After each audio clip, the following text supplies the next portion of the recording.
السلام علیکم ورحمۃ اللہ وبرکاتہ۔ محمد عالم اردو چینل پر آپ تمام حضرات کا بہت بہت شکریہ۔ آپ لوگ کیسے ہیں؟ امید کرتا ہوں سب خیریت سے ہوں گے۔ آج ہم آپ کو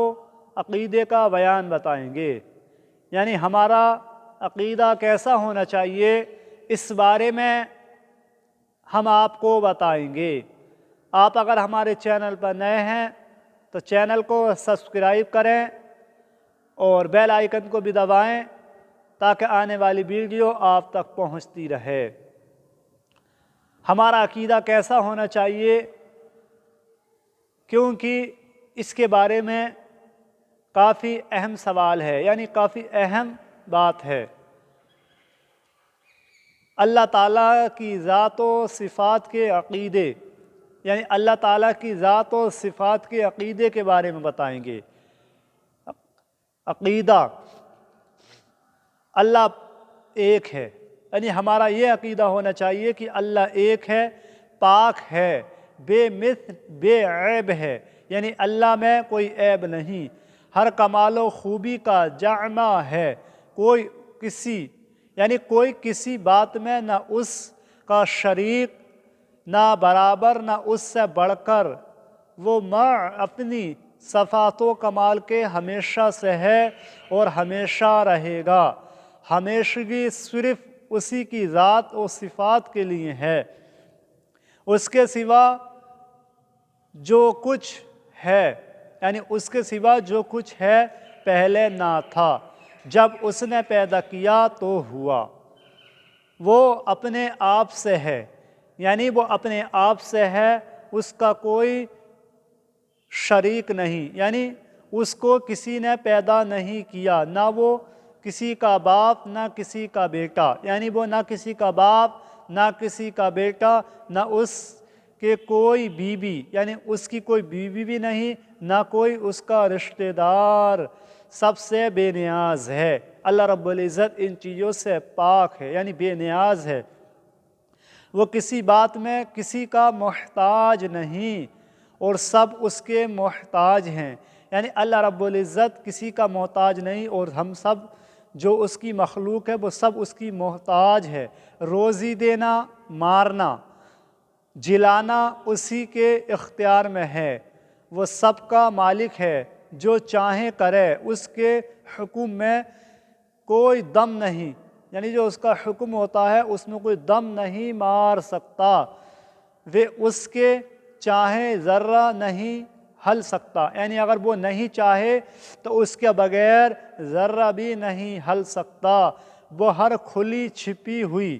یعنی وہ ہر کھلی چھپی ہوئی ہونی انہونی کو جانتا ہے، کوئی چیز اس کے علم سے باہر نہیں۔ دنیا جہاں سارے عالم کی ہر چیز، عالم کہتے دنیا کو، جہاں سارے عالم کی ہر چیز اسی کی پیدا کی ہوئی ہے، یعنی اسی کی پیدا کی ہوئی ہے، سب اس کے بندے ہیں، وہ اپنے بندوں پر ماں باپ سے زیادہ مہربان ہیں، یعنی اتنا مہربان ہے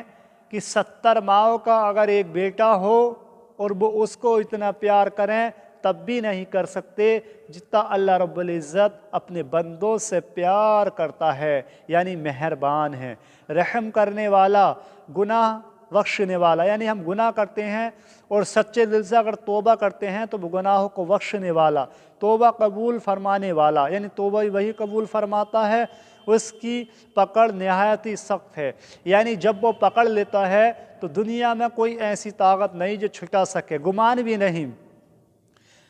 نہایت سخت ہے، جس سے بے اس کے چھڑائے کوئی چھوٹ نہیں سکتا، یعنی اس کی مرضی ہے، اگر وہ چاہے تو چھوڑے، اس کے بغیر کوئی چھڑا نہیں سکتا۔ عزت، آج کل ہمارے ذہن میں یہ خیال ہے کہ فلاں بادشاہ صاحب یا فلاں گورنر صاحب یا فلاں منتری یا ودھایک صاحب، یہ ان کے ہاتھ میں عزت ہے، جسے چاہے عزت دے، جسے چاہے ذلت دے۔ اسلامی بھائیوں، یہ ہمارے ذہن سے خیال نکلنا چاہیے، کیونکہ عزت ذلت اسی کے اختیار میں ہے جسے چاہے عزت دے، یعنی اللہ رب العزت جسے چاہے عزت دے، جسے چاہے ذلیل کر دے، یعنی ذلیل کر دے۔ دولت اسی کے قبضے میں ہے، یعنی ہم جو گمان کرتے ہیں اس چیز کا کہ ہم نے کمایا ہے، ہمارے پاس کافی دولت ہے، یہ ہماری محنت ہے، تو آپ اپنے دماغ سے یہ چیز نکال دیں، بلکہ مال اور دولت اللہ رب العزت کی طرف سے ہے، جسے چاہے امیر کرے اور جسے چاہے فقیر کر دے۔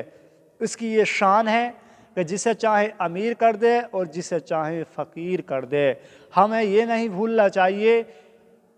کہ ہمیں مالدار کس نے کیا، کیونکہ ہمارے ذہنوں میں یہ خیال ہے کہ ہم نے اپنی قابلیت، کوئی انجینئر بن جاتا ہے تو وہ گمان کرتا ہے اسلامی بھائیوں کہ مجھے اس پڑھائی کی وجہ سے مال ملا یا عزت ملی یا شہرت ملی، یا کوئی جو بھی جس منصب پر پہنچ جاتا ہے وہ اس میں اس کا کچھ نہیں ہوتا، کیونکہ اللہ رب العزت کی عطا ہوتی ہے۔ اللہ رب العزت چاہتا ہے تو وہ پہنچتا ہے۔ آپ نے دیکھا ہوگا کہ بڑے بڑے عزت دار لوگ ذلیل ہو جاتے ہیں۔ اگر عزت دار لوگ ذلیل نہیں ہوتے تو آپ کو یہ خیال آتا کہ ان پہ پہلے سے عزت چلی آئی ہے، یعنی ان کے گھرانے سے عزت ہے، یہ عزت دار لوگ ہیں، بلکہ ایسا نہیں۔ بڑے عزت دار لوگ ذلیل ہو جاتے ہیں اور بڑے معمولی سے لوگ بڑے منصب پر پہنچ جاتے ہیں۔ وہ صرف اور وہ صرف اللہ رب العزت کی عطا ہے، یعنی اللہ رب العزت نوازتا ہے۔ لیکن ایک بات دھیان میں رکھنا چاہیے کہ جب ہم غلط کام کرتے ہیں، گناہ کرتے ہیں، بدی چغلی کرتے ہیں، برا کام کرتے ہیں، تو وہ ہمارا نفس ہوتا ہے، اس میں رب کا کوئی دوش نہیں، یعنی رب کا حکم نہیں ہوتا، بلکہ وہ ہمارے ہاتھوں کے کرتوت ہوتے ہیں جو ہم اپنے ہاتھوں سے کرتے ہیں، اپنی آنکھوں سے کرتے ہیں، اپنی زبان سے جو گناہ کرتے ہیں، جو شریعت کے خلاف کام کرتے ہیں، وہ ہمارا نفس ہے، ہمیں شیطان بھٹکا دیتا ہے۔ تو ہمیں اس سے رجوع ہونا چاہیے، یعنی توبہ کرنی چاہیے برے کاموں سے۔ اور جو عزت ذلت ہے، ہمارے ذہن میں یہ بھی ہونا چاہیے کہ ہم اپنی نظروں میں کسی کو نہیں گرائیں، کیونکہ ہو سکتا ہے اگر تم اس کی کہیں پر بات خراب کرتے ہو، ذلیل کرنا چاہتے ہو، تو اللہ رب العزت تم کو ذلیل کر دے گا۔ اسلامی بھائیوں، ہمارا ویڈیو بنانے کا مقصد صرف عقیدے کے بیان کے اوپر تھا۔ ہم نے جو آپ کو بتایا یہ ہمارے ذہن سے باتیں نکلنی چاہیے اور اچھے اچھے خیالات آنے چاہیے۔ السلام علیکم ورحمۃ اللہ وبرکاتہ۔